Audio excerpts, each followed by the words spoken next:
they've really made it easy for designers as well. They don't have as many tools as Wix has in terms of invoicing and like being able to run your whole entire business, but they are making it easier for you as a designer to like host all of your clients and to learn more about all of the tools that are coming up with Squarespace. Their affiliate program is really easy to get into. They're really, really user friendly.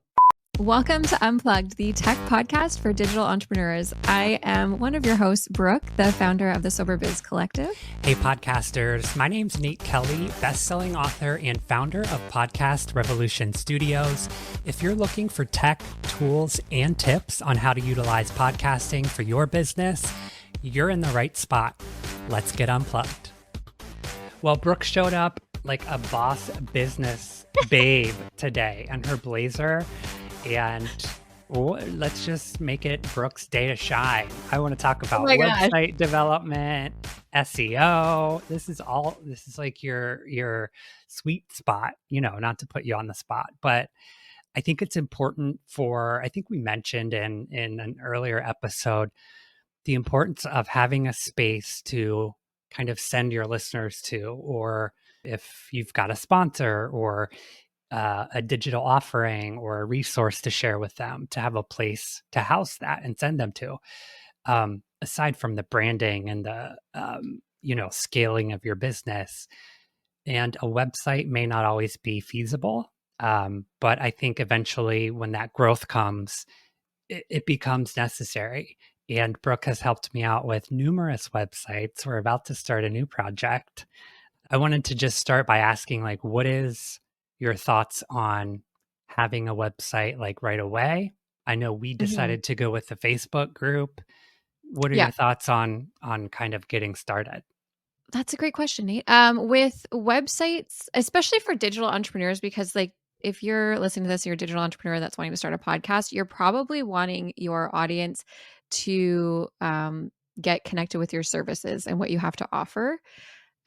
So having a landing page at least would be absolutely crucial. The thing I like about having your own website as opposed to using something like a Linktree or like there's Podia and a whole bunch of different kinds of free websites. Beacons, Yeah, all those kinds of sites is that you're driving traffic to your own site. You're collecting their information. You own the domain, like you own the space.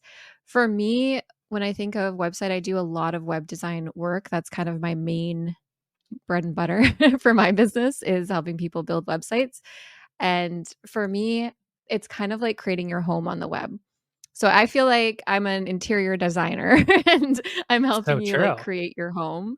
And you want that home to be really inviting and a place where when people come over, they kind of get your aesthetic, they get your vibe, they have a feeling when they walk in and they want to stay and get comfy and like be a part of it, right? I use a website host mostly. I mostly work with Squarespace and Wix, but I'm really, really, really loving Wix right now because it's a place where you're not just hosting your website and creating this home on the web for your clients. It really has an amazing amount of tools that can help you build your entire business, like invoicing, accounting, creating memberships, creating programs, creating blogs, email lists, all that kind of stuff you can do in one platform. So it's been my go-to lately, but it's actually pretty affordable compared to other website hosting. It's not going to be as affordable. Like you can do a WordPress website for pretty cheap. And SEO wise, WordPress, GoDaddy, they're pretty great. But they're going to be very limited in terms of design and capabilities in terms of running your business. And then you always have to go extra apps on top of that. And you're opening 300 different things on your phone, trying to run your business. So I really have been just obsessed with Wix lately. And we'll get into it a little bit later, but they've come up with some new tools that are just like got me giddy. You have gotten me now obsessed with Wix. And I will say also, as from the entrepreneurial side and not building the website or designing any of the features, but once you hand it off to me, it's very user friendly to go in and adjust things. I'm pretty tech savvy, but I'm not like a web designer. I don't code. And I think that's a great thing about Wix is you don't necessarily need that. So, it was daunting to think about like, oh my God, am I going to have to call Brooke every time that I want to adjust something small or change a link or whatever? No, it's very user friendly to be able to go in there, adjust things yourself, preview it, publish. Like it's all in one, and it's super user friendly. And you know talking about affordability, you mentioned, I think I have the premium, whatever it is, that allows me to host my online course. It allows me to invoice clients, and it's, I think, $40 a month. So that's affordable. If you're running a business, I think that's more than affordable. And to have all of those resources and options under one roof is amazing. It really is. And I have had moments where I'm kind of worried that Wix is going to make my job obsolete because they were kind of the first to implement AI tools into their Gotcha. program and their web hosting. So it's made it really, really easy for people who don't know what they're doing just to go in there and create a website. Thank God, though, there's so many people out there that just don't want to be bothered with Yeah, technology. So I still have a not at job. all. Right. Because even if it's like easy, it can feel like learning a new language. And it's nice. It's actually a program I've been working on since, oh my gosh, like 2012. I built Wow. my first website on Wix. Yeah. So I've really gotten to grow with it. And as it added new tools, I just learned one new thing as opposed to learning how to use the entire suite. Right. Wow. But the way that they have made it easy for me to do my job now with their AI tools is absolutely blowing my mind. I haven't even been able to dive in and get into all of it, but they've created like video tutorials and they've made it so I can make like a client packet when I'm done and it'll send them all the information that my client needs in order to like run their website when I'm done with them. And they've made it so you can use AI to create all the descriptions for SEO and everything. So I'm just like, I'm in La La Land right now. I'm taking some extra courses. They have free courses available and to learn more about how to like make more detailed changes and stuff through Wix. And yeah, the best part about it is when I make somebody their website, Wix will always send me a 50% off your first year code. So that $40 a month actually turns into $18 a month if you buy an entire year. And that's Amazing. Canadian. So like a whole year of hosting your website the first year, Canadian was $244 for my client. Come Like that's wild. I can't even like pay for a meta verification for that cheap. on. Truth. So as like a developer who is creating, like, how does your profile differ? Like, are you able to set up templates? Are you drafting? Like, how does it let you hand things off? Do you have like a different level of a profile in Wix? Yeah, I'm a Wix partner creator. And as you develop and get more clients and have more premium subscriptions on your account through your Mm, clients, they move you up levels to the point where you can actually start making money through their marketplace and they'll send you clients to work with them. If you want to get into web design as a business, that's what you want to start. Wix made it so easy. And that's I amazing. just, They're like yeah, creating this, like, what's it called on TikTok? Creator fund or something creator weird. fun. Like, Yeah. yeah, for web developers. That's amazing. It's so cool, and it's gamified it too, because you wanna go up levels and stuff, so Yes. as a person with ADHD, I absolutely appreciate that, Level and I can 50. exactly. I can invoice my clients through their, what else? Oh, they have like workflows and things. So if you're one of those people who loves to document your journey with your clients from beginning to end, I really need to get into that better. I was using 3 different apps to try and manage my business and try and figure out like the best way to communicate with clients and things and keep track of who I've spoken to and when my projects are due.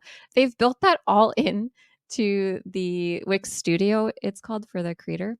Yeah, Um, yeah, they've built it all in there. I can do my email marketing through there as well, um, my invoicing. Like it's just wild the amount of tools that they offer in one space.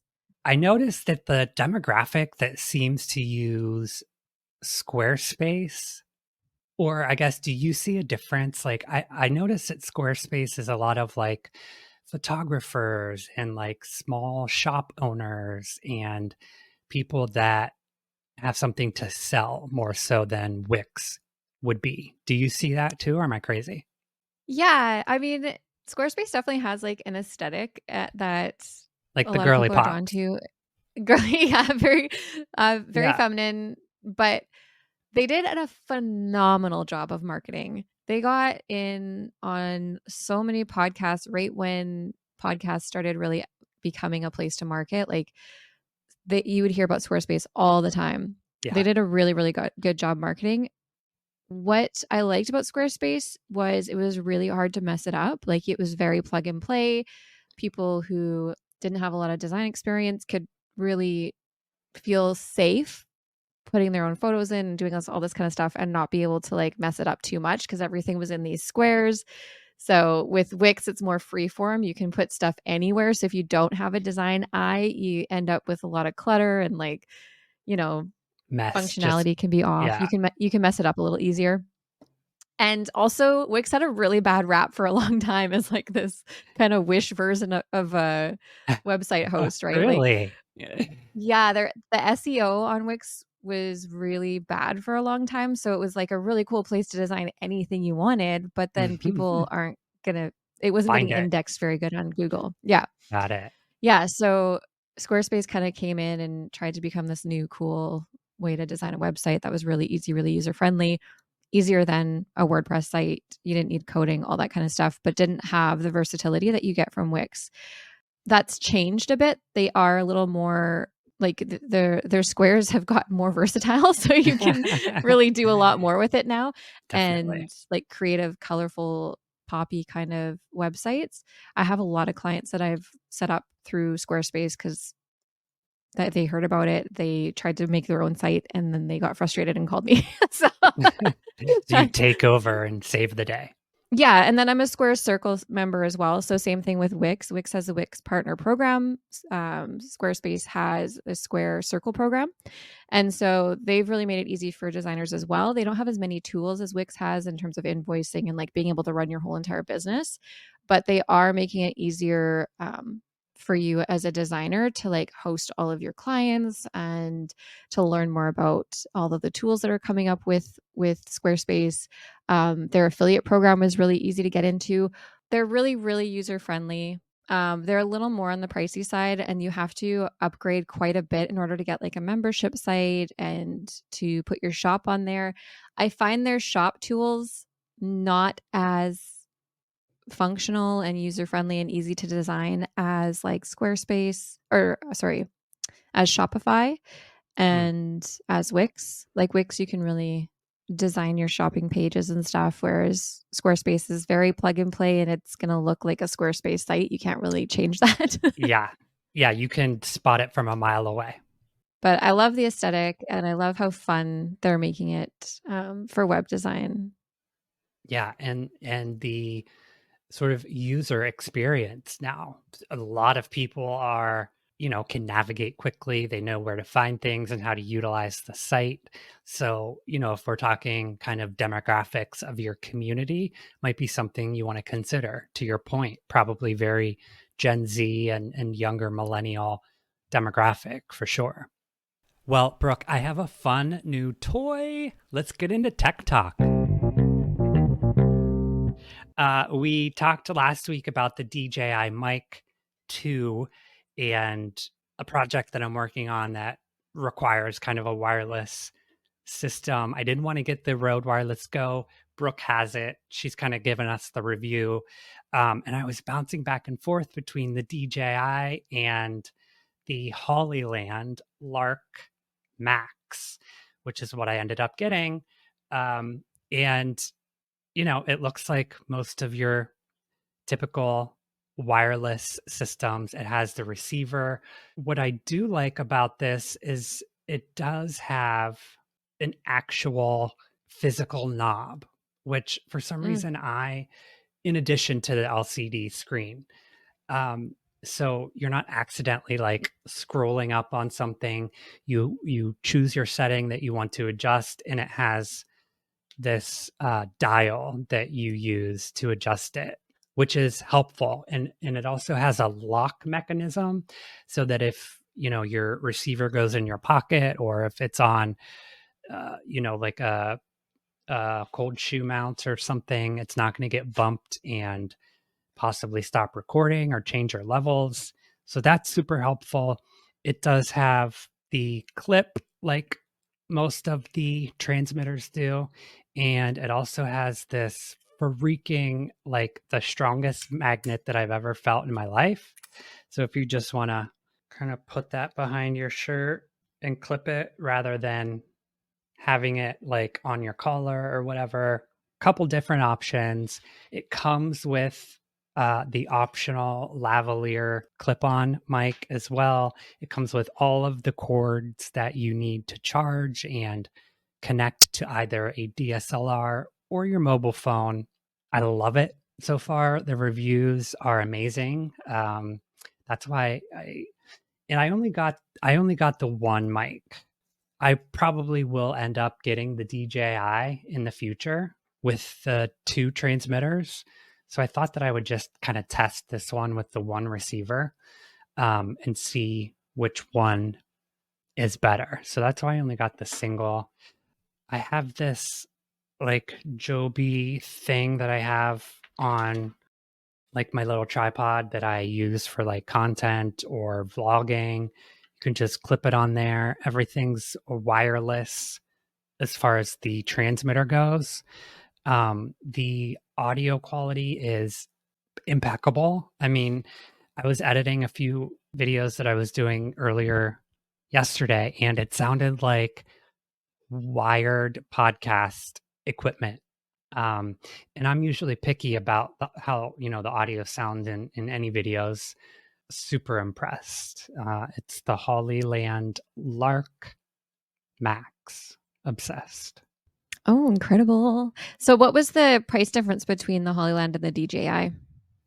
So for the one transmitter package, it was 159 US. For two transmitters and the receiver, it was 249 US. And the DJI with two transmitters is 349 US. So $100 price difference for the double transmitter package thing. It comes with the USB-C to Lightning, USB-C to USB-C. It comes with two different length USB input, like a longer one to plug in your receiver to transfer files, and a shorter one for the phone connection or whatever. And You a get lav like a mic? legit, and a lav mic. Yes. That's wild. That's so It was great. bomb for I 159 think just the US. accessories alone that I had to purchase in order to get my Rode Yeah. to work cost me about that. It's crazy. That's why, the reviews and the ratings were both the same, very high, like 4.7, 4.8 out of 5 stars, like all across Amazon. They were like neck and Oh, neck good. on all of the reviews that I read. And I'm like a review freak. Like, I won't buy anything without completely deep diving every corner of the internet. Yeah. And even for the double transmitter, that $100 price difference is a lot. Thought I'd give some love to Hollyland and check it out. And so far, super impressed. Well, $100 is that gets you a lot if you put that towards your business. That's some pretty good ad Absolutely. spend.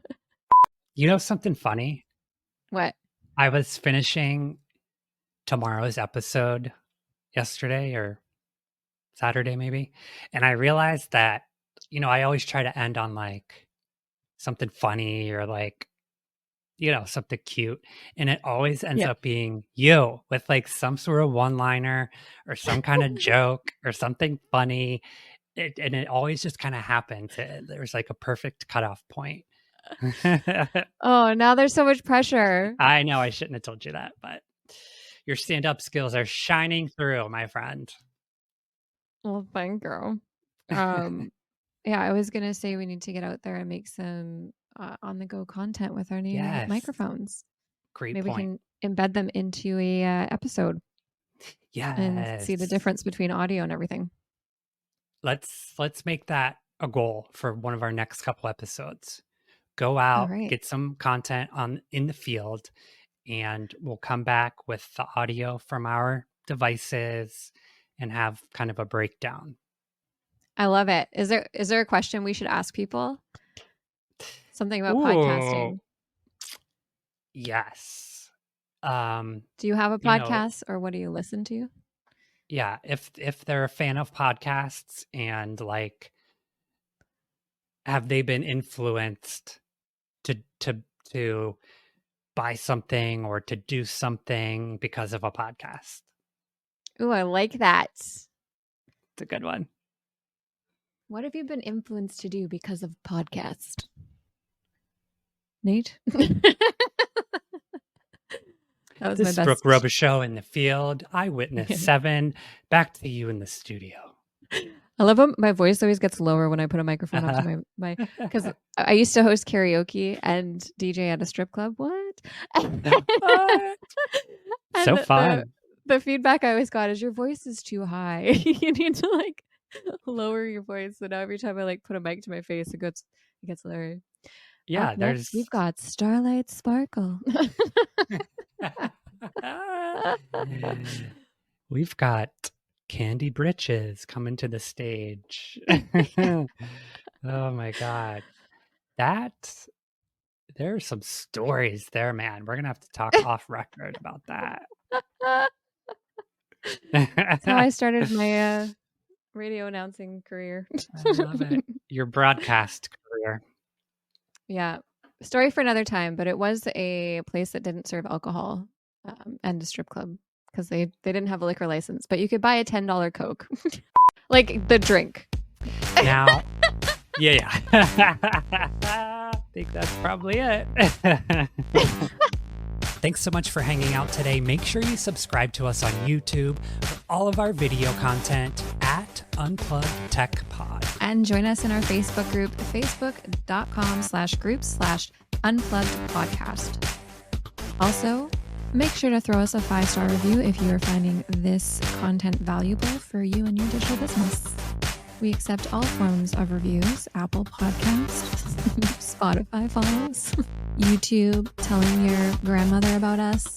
And make sure to share the episode with one person in your life who may find it valuable. And we'll see you next time on Unplugged. I think it's good enough, and we're just going to keep getting better.